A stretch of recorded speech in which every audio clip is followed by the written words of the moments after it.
So wag ko na rin po dagdagang aking tanong kasi lalo po akong nalulungkot sa kakulangan ng ating pagbibigay ng serbisyo publiko. Thank you, Mr. President. I'm here to first to support the budget of the DSWD and to just ask some clarificatory questions, knowing that there are many challenges in its implementation. We know that from the past years, the allocation for the assistance to individuals in crisis situation, or AICS, has increased incredibly. But those implementing it on the ground have not increased. I am aware that there are limited number of special disbursing officers. I'd like to be enlightened on this number.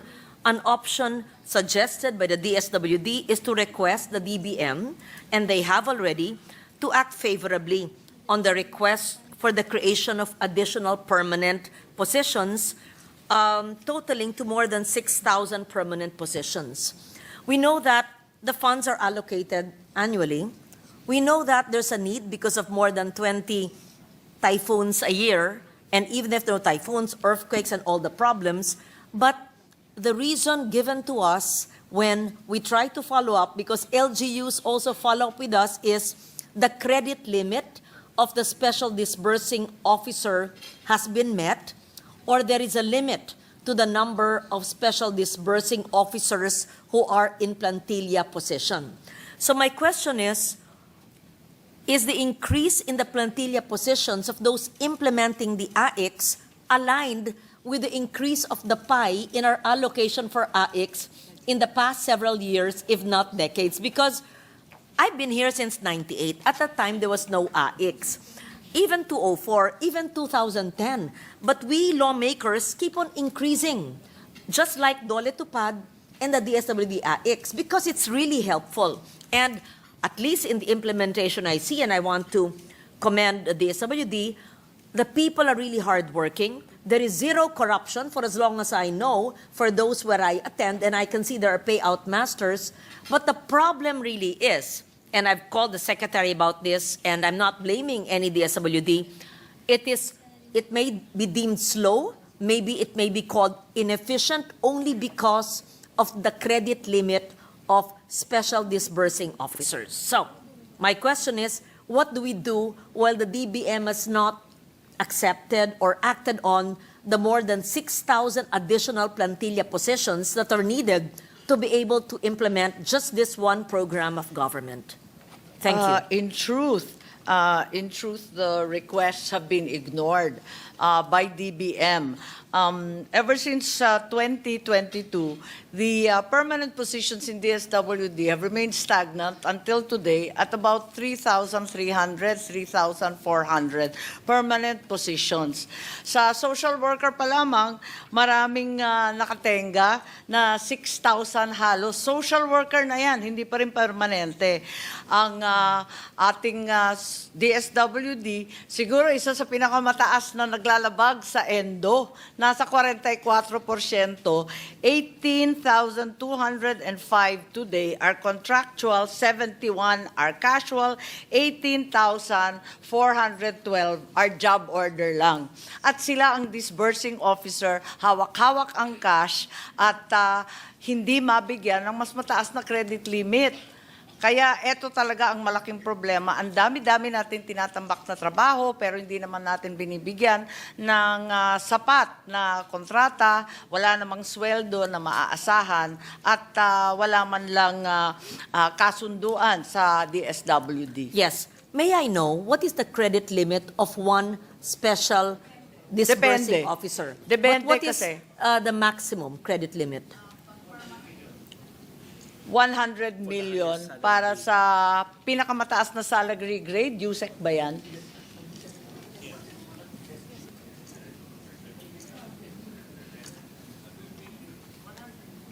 That's very high.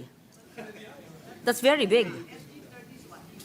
Yes, that's correct. SG30, that's USEC level, and that's 100 million. But we know the USECs do not do the payouts, and they don't act as disbursing officers. So my question is, perhaps just so that we know, how many disbursing officers are there in one region, and what is the salary grade of these disbursing officers, and how do we increase them? I know that there is a 6,300 request for DBM. I know that DBM will not be able to fund the plantilla positions of the 600. Iba-iba kasi yung disbursing officers sa iba't ibang region, iba-iba yung numero, depende sa laki. At alam natin kapag Metro Manila o Region 4A, talagang napakalaki. Ganon din yung Region 7, pagkalaki-laki. So iba-iba rin ang number of employees, iba-iba rin yung kanilang disbursement allowance, depende sa kanilang salary grade. Sabi nga, yung USEC nasa SG 30, pagkatapos yung RD nasa SG 28. So iba-iba rin.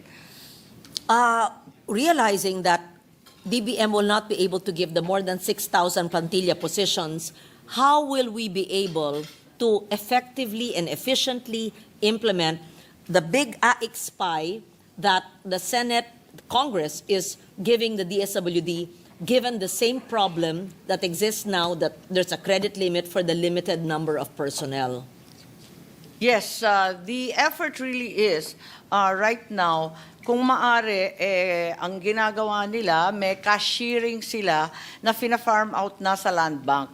At nag-umpisa na ito sa Region 4A at saka sa Region 3 kasi hindi na nga kinakaya ng taga-DSWD dahil labis-labis na nga ang laki ng pondo at napakaraming beneficiary.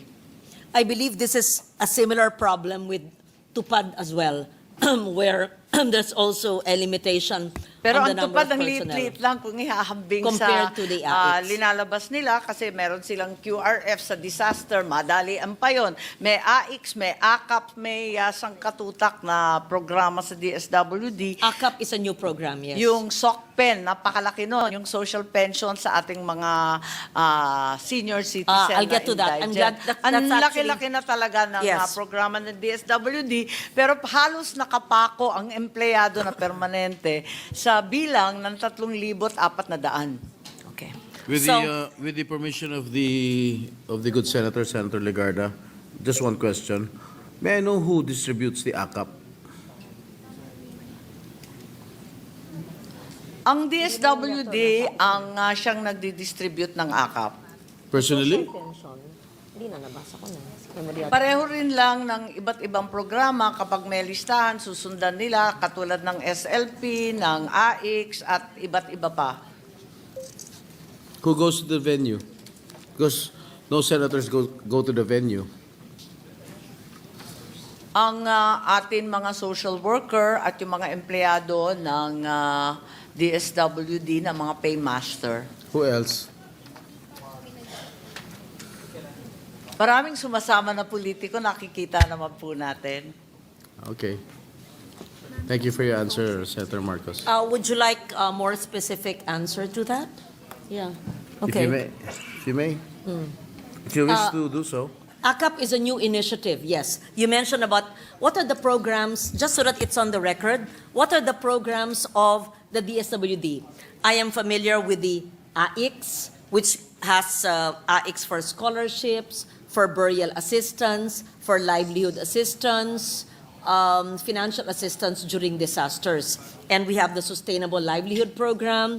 May I clarify, can the AICS be used for partially damaged and totally damaged homes? Because I tried to look at the programs of the DSWD, Yes, or even certainly. the should. The It AICS can be used. utilized for disasters.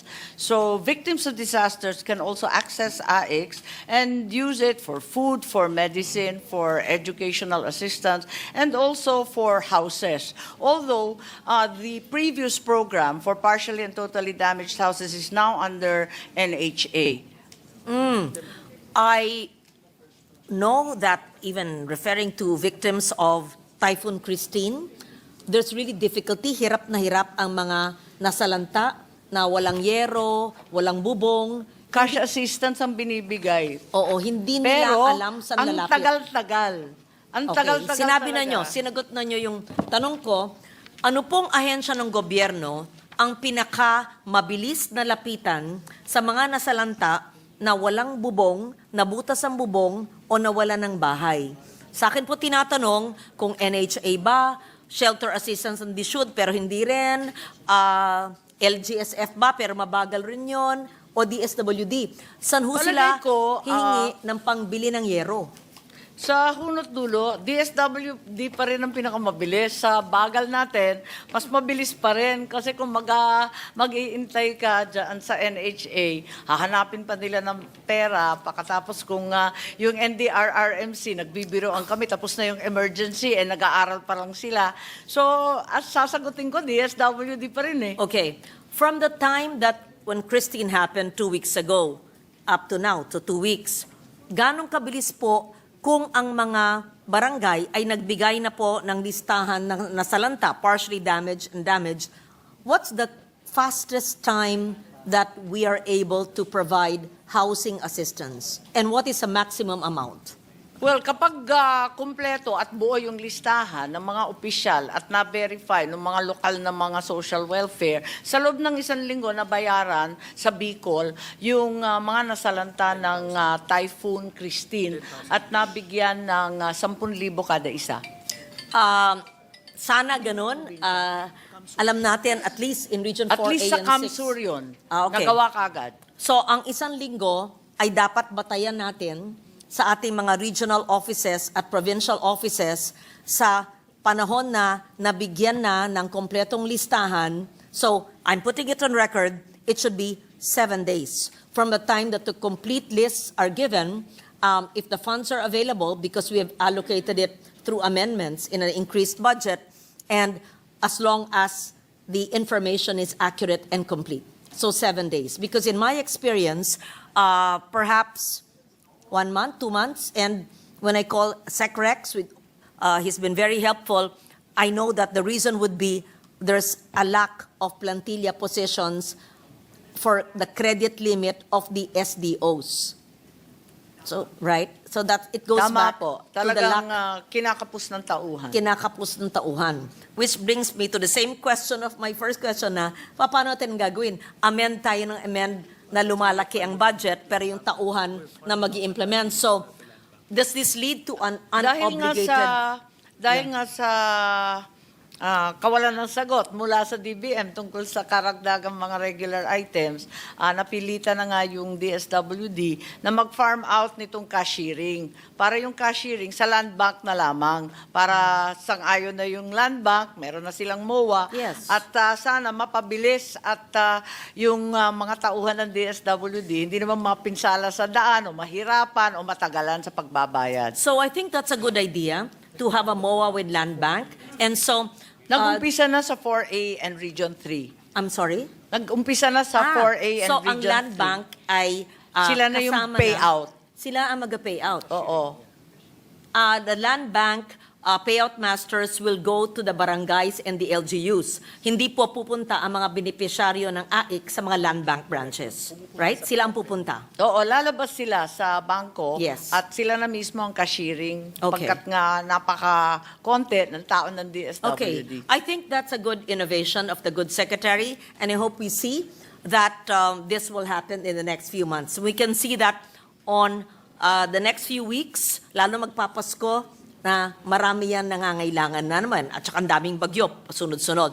Alam natin din, Meron rin tayong USSC na Western Union, ang partner na land bank, na sana sa kinabukasan, sa mga susunod na buwan, kung maaari yung digital payments. Pero ang problema lagi dyan, yung payment portal, naniningil. Nagbabawas ng 50 pesos o 30 pesos, talagang ayaw na may awas, ayaw ng mga beneficiary. So dapat, sinabi ko nga sa DSWD, yung digital payout, mangyayari lang yan kung tayo, ang pamahalaan, ang magbabayad sa ating mga payment pwede yan portal. kung dagdagan natin ang pondo para tayo, pamahalaan, ang magabayad doon. And if it will make it more efficient, I would support that amendment to the budget or a special provision that a special portal could be used. So, the innovation of MOA with Land Bank, that's good. The special portal, yes, and I would be amenable even if there's a bit of a charge. Of course, any service has a charge as long as it would not come from the AIX. What is the deadline, if any, of AIX? Because in past years, I would hear that there are deadlines because the liquidation, COA, etc. But we know that the needs of the people are even greater during the end of the year and Ang beginning labing- of the year.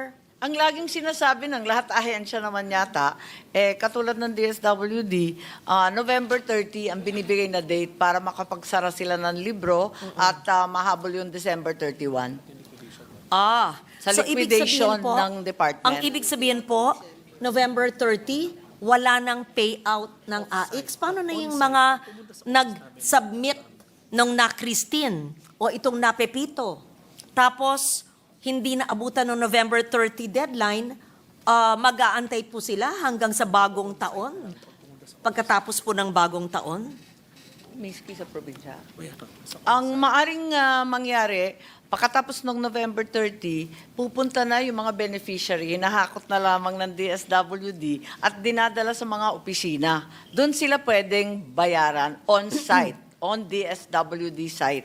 Pero hindi lalabas yung DSWD kasi sabi nila, talagang mahihirapan sila mag-liquidate ng kanilang mga payout Yes. at hindi mahahabol ang deadline sa Okay. katapusan. Naiintindihan natin ang tungkulin ng DSWD na mag-comply sa government rules and regulations. Naintindihan natin sa nakaraang taon ay palaging may deadline na November 30, kaya I wanted to put in record because LGUs don't know this. People in need in the barangays don't know this. And we know that there will be more intense typhoons in the coming weeks. And then we look at the SWD and we cannot pay AIX. It's hard to explain to a person or families in need, sorry po, nagli-liquidate ngayon sa opisina. Mahirap pong tanggapin yan, lalong magpapasko. So, it would be a good suggestion to include maybe on the social media pages of DSWD, where are the DSWD offices, where those who have completed the requirements for submissions of names of beneficiaries nationwide. In short, the cash is available. It's just the process of government.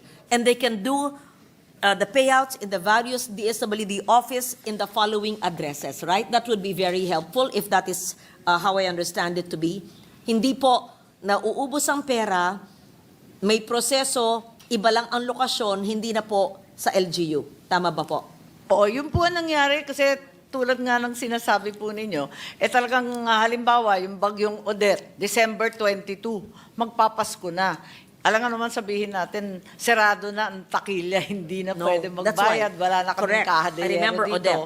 Yung Odette, di ba, bago magpasko, talagang tumama ng matindi sa Southern Leyte, Yes. sa Biliran, at alam ko na yung DSWD napunta pa rin, pero dun nga sa opisina kapag cash. Pero yung tumutulong pa rin sila sa mga prepositioned food at iba't iba pang gamit, yes. yung hygiene kits at iba't iba Ang pa. preposition food items, including hygiene kits, ay nandyan po. Kasi Hindi po naka-preposition titigil na yan. siya. Oo, kasi na-purchase na yan, kasama na yan sa liquidation, naka-preposition, maski Desyembre.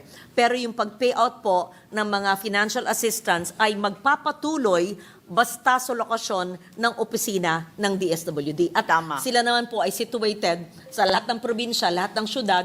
Ito po, meron pong mga SWAD, Social Welfare Officers, sa kada LGU. Hindi po yan DSWD staff. So, Mga LGU staff it will be yan. LGU. So we're referring, kasi baka ma-confuse lang tao, so I have to put it on record, hindi po ito sa mga SWAD. Ito po sa DSWD Regional, Provincial, District Offices. Right? Dadagsa naman po. Just to clarify, yung SWAD, DSWD, yung munisipyo, LSWDO. Okay. Municipal Social Welfare. Very- Oo, thank you local for that. yun. So, dalawa yun. Yung SWAD is DSWD. Okay. So when you say that they may go to the office of the DSWD, does that mean that every LGU, ang SWAD po, ay maaring mag-pay out after November 30? Or are you only referring to regional and provincial offices of DSWD? Para po maliwanag. Oo, yung SWAT nagpe-payout sa iba't ibang opisina ng syudad, ng munisipyo, ng Yes. probinsya. Yes. Yun ang DSWD office. Pero yung sa munisipyo, yung MWSS at saka yung iba pang mga They're empleyado ng LGU LGU, employees. hindi kakayanin mag-payout. Kung ano lang nakapreposition na pagkain at saka pinaghanda ng mga hygiene kit, yun lang ang hawak ng LGU, yun lang ang mabibigay. And so, it's just important that the public knows where to go. The LGU social welfare officers are not authorized because they're not the SWD, but the SWAD offices maybe not. So probably you're referring to the regional and provincial DSWD offices who can directly administer the payouts for those who did not receive until November 30. Is that Tama. correct? Tama. Okay, clear. Tama po. Kaya magandang i-publicize nila ng todo, Yung maliban pa locations. sa website at saka ma-inform yung tao. Kasi kung minsan nga pinapagalitan yung mga lokal, wala namang hawak yung lokal na mga AIC sa tulong. So, importanteng nalalaman natin yung diferensya, yung mga lokal na social worker at saka yung SWAT at saka anong office ng DSWD ang otorisado na mag-payout. Kasi nakikita natin, kaya nga na nangyari, sabi nyo sa Odette, hindi pwedeng, sarado ang DSWD kasi nag-liquidate kami. Hindi natin pwede sabihin yan sa mga biktima ng disaster. Ngayon, sa pagpirma ng budget ng Desyembre, alam natin wala pang pondo ang gobyerno dahil ang tax filing at paying season ay Abril. Tayo ba'y makakaasa na may pondo po ang DSWD? Of course, number one, yung galing po sa previous year. May carry over yan. Maliban dyan, saan po kukuha sa napakaraming pangangailangan sa Enero, Pebrero, Marso? Ang problema, talagang fully disbursed na. Ang QRF, DRRP, ang AIX, all out na yata ang DSWD sa dinami-dami ng ating bagyo. Namumroblema nga tayo kasi parati taon-taon ang binibigay lang natin sa QRF nasa 1.250. Dinadagdagan pa nga ng Senado ng additional 500 million. Pero umaabot na sa taong ito pa lamang, umabot na ng 9.625 billion. And 93.51% disbursed na. Kaya Wala nang carry over po sa wala Enero. na po i-carry Paano over, po baka hindi natin? pa abutin ng katapusan. Paano po natin bibigyan ng pansin at tulong ang mga nangangailangan simula ng Enero kung kakapirma lang po ng budget? Narinig ko naman si Secretary Amina nung nagre-report kay Presidente na may pera pa yung calamity o contingency fund at andyan siyempre ang PAGCOR at PCSO. Pero kung sa DSWD po, talagang sagad to the bone na So, sila. may we know when will the SWD be able to implement the national budget of GAA 2025 considering that January, as you said, wala pa yung pondo, kailan mapupuno yung pondo ayon sa ating pinapangako sa mga tao na bilyon-bilyon piso? Yes, as a general rule, it's signed in January. As soon as the President signs the GAA for 2025, alam naman natin na automatic na yung release hanggat may pera kahit bahagya pa lamang, kahit first tranche pa lamang o mobilization So pa we're lamang. assuring the Filipino people that even if there could be no carryover of the funds of 2024, that because we have allocated it in the law, which is a GAA 2025, once it's signed, the DBM, the DSWD assures us that there would be provisions for payouts for any form of assistance. Is that Sabay correct? dasal po. Naka-siyam na replenishment na sa taon na ito pa lamang. Okay, binanggit po nyo na maaring walang pondo sa DSWD, may PAGCOR PSO. Wag po natin asahan yung May PSO, binanggit PAGCOR. yung Yeah. ating budget secretary, yung contingency fund pa ng presidente, calamity fund, alam naman natin Okay, meron pa para dyan. po sa kaalaman po ng lahat, I just want to put it on record, pati po yung NDREAM fund has been depleted. Ayon po sa OCD, Yusek Ariel Nepomuceno, would you believe, 168 million na lang ang natitira sa NDREAM fund. I'm not referring to the QRF. This is the NDREAM fund. And he told me, wala na talaga. So it's only middle of November. God forbid anything, something that Karina, Christine happens in the next few weeks. Even the NDREAM fund is only 168 million remaining. And he said, if you put together all the requests of LGUs based on Christine alone and the past typhoons, it's already 24 billion. So the Yes. remaining 168 million and the requests in OP, which have been consolidated based on the PDNA, the Post-Disaster Needs Assessment, is already 24 billion. That is insofar as the NDREAM. So, Tama sinasabi ko po. Kaya nung nakita ko sa television lang naman, narinig ko naman na parang may kumpiyansa naman si Secretary Amina at ang sabi niya, meron pang contingency fund ang ating Pangulo, halos hindi pa raw nagagalaw at nabanggit din niya yung PCSO at PAGCOR. Parang wala naman siyang kaba na kukulangin. Okay. So, we will leave it at that. Isa po sa napakandang programa dahil tayo po ay nag-uusap tungkol sa programa, AIX ay isa lamang. Yung SLP, maganda po yan na programa. That's a program. It's not yet a law. Would the good secretary, through the sponsor, may I ask, wish that this be institutionalized? Because we know that the Sustainable Livelihood Program aims to enhance the socio-economic conditions of vulnerable households by providing access to livelihood opportunities and resources. We also see that from the GAB to the Senate, am I correct in what I'm reading, that this has been increased, Madam Chair, Mr. President? Yes, that is correct. Yes, may I know the reason for the increase of the Sustainable Livelihood Program? Who are the targeted communities? Only 4P families or even outside of 4Ps are they allowed? And how will the Senate version, assuming it's retained in the final GAA, help the marginalized and vulnerable households, Madam Chair? Alam niyo, dinagdagan po natin ang SLP kasi parating sinasabi na yung 4Ps walang katapusan. Ngayon, talaga ini-implementa na yung batas na hanggang 7 taon lamang ang 4Ps. Pagkatapos nun, mahirap pa yung mga pamilya na binigyan ng 4Ps. So, kinakailangan may iba't ibang exit strategy. Isang exit strategy na nakikita natin na talagang mabisa at mabilis itong SLP.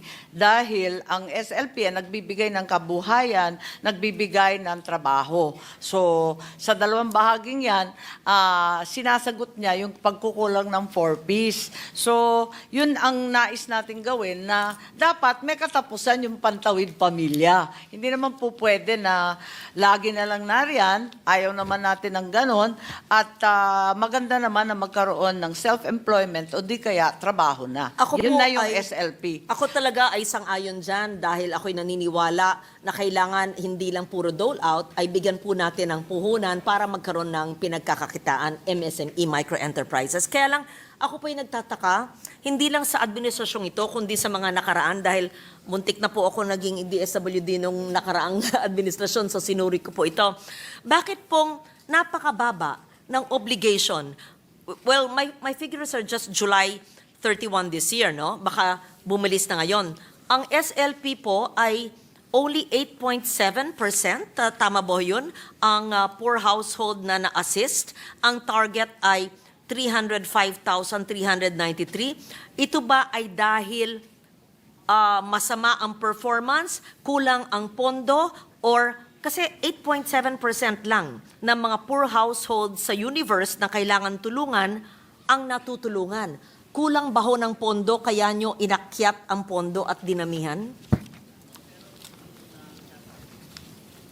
It says here. Sa awa ng Diyos, napabilis na yung disbursement. Nasa 67.88% na sila ngayon dahil lang ginagawa sa SLP, yung training at capacity building ang inuuna.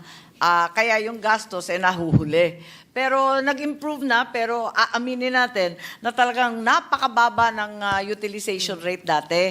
Kasi natatagalan sa list of target areas, number of beneficiaries, pagkatapos napakatagal nun ng pagbubukas ng mga bank account ng mga beneficiaries. Kasi Ayun, mga ang poorest of the poor yan, wala silang documentation at ayaw kilalanin ng Land Bank sa mga kasulok-sulukang probinsya yung MOA sa DSWD. Pero nagagawa na ng paraan at mukhang napapabilis na ang performance natin.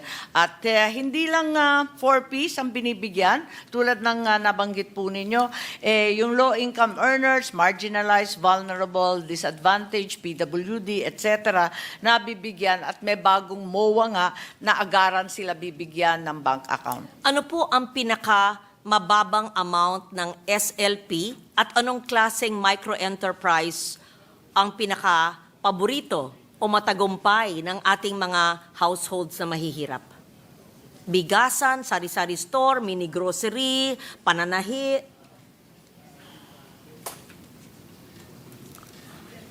Okay, ang pinakamababa nasa 15,000. 15,000 ang pinakamaliit.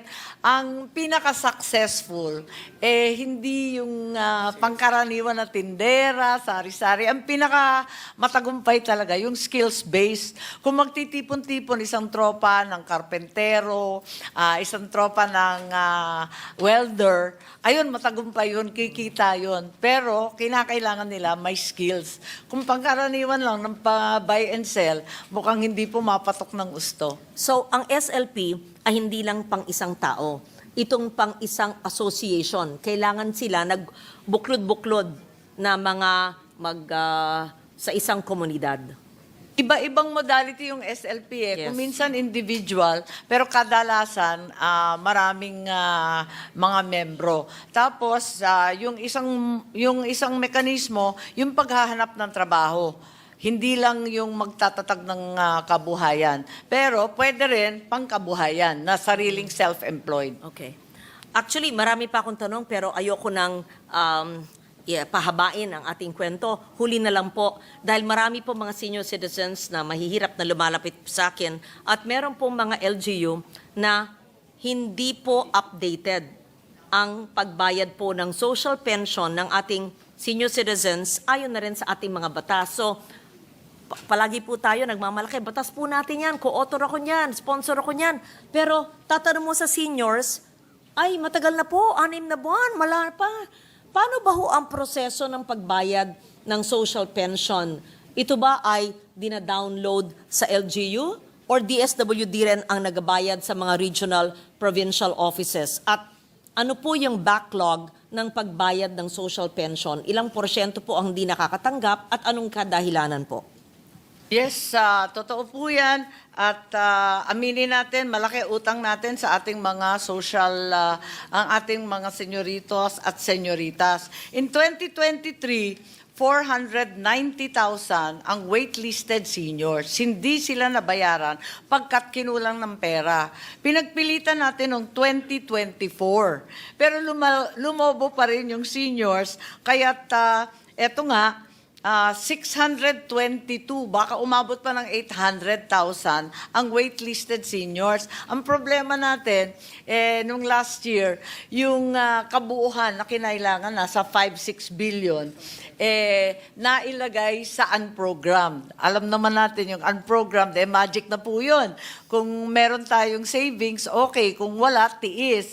Kaya dahil sa kakulangan ng budget, nabigyan natin yung malaking bahagi ng ating senior citizens, pero madami pa talaga sa kanila ay ang hindi nakakatanggap.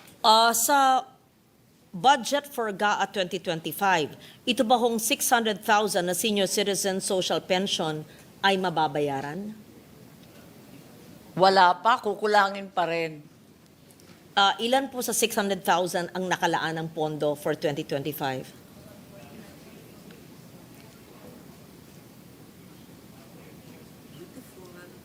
Hi, dear. Yes, wala pa rin pondo dun sa waitlisted, ha?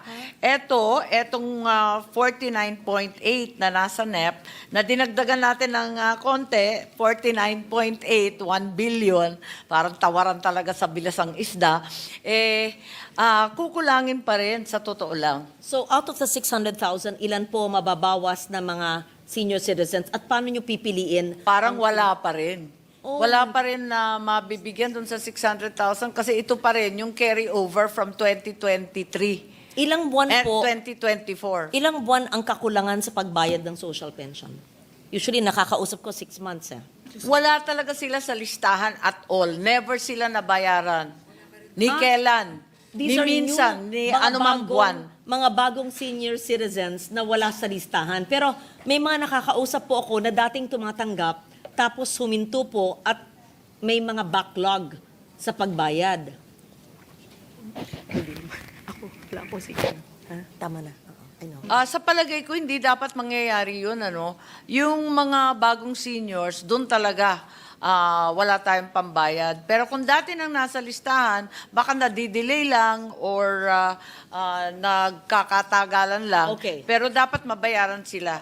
Thank you for that assurance. So, yung mga bago pong senior citizens lamang ang hindi nababayaran, pero yung mga dating nang nasa listahan ay backlog, may pera pong nakalaan na dapat mabayaran silang updated. Is that correct? Yes, that's right. Tuloy-tuloy ang bayad kung nasa listahan ka na. Ang problema, lumulobo nga yung numero at hindi kinakaya ng ating budget. Where are the funds? In LGUs remitted by DSWD or in central, in the region? Yes, the funds are transferred direct to the LGUs. Okay, so it's the LGU's responsibility to update the payment of social pension for as long as they've received it before. Is Yan na that nga ang accurate to problema. say? Masipag sila mag-update. Wala naman tayong pambayad. No, but you said that as long as they've received before, there are funds Yes, transmitted. they should be paying, pero yung sinasabing update, updated sa payment, pero hindi updated sa listahan kasi nadadagdagan nga eh. Okay.